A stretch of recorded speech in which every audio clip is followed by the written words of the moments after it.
Hi everyone, welcome to the channel. I'm Amin, your English teacher, and today we're learning about abbreviations and acronyms. These two are short forms of words and phrases that we use all the time in English. Let's talk about the difference between them and how to use them. First, let's talk about abbreviations. An abbreviation is a shorter form of a word or a group of words. It helps us save time when speaking or writing. For example, DR period stands for doctor. ETC period stands for etc., meaning and so on.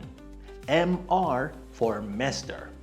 EST for established. Abbreviations come in a few different types. Some are shorter words like approx for approximately.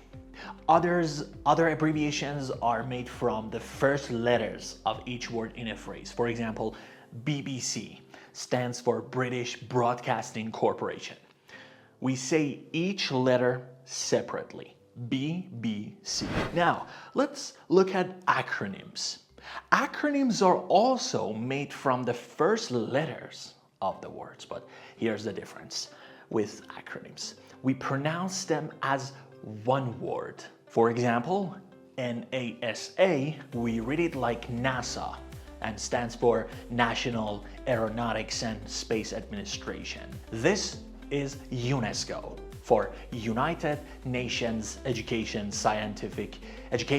Scientific and Cultural Organization. This word is radar for radio detection and ranging. Acronyms give us new words we can say, like scuba, which stands for self-contained underwater breathing apparatus. Acronyms make long names shorter and easy to remember.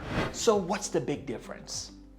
With abbreviations, we usually say each letter by itself, like UN for the United Nations. But with acronyms, we say it like a new word, such as NASA.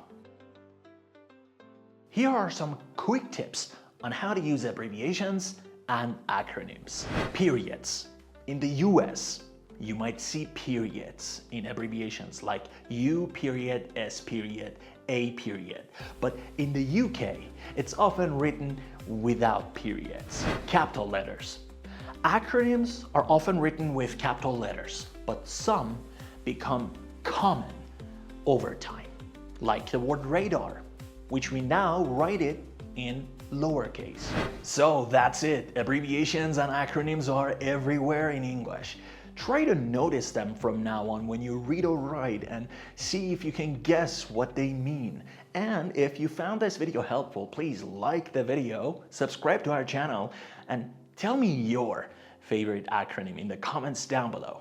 Thank you so much for watching, and I'll see you next time.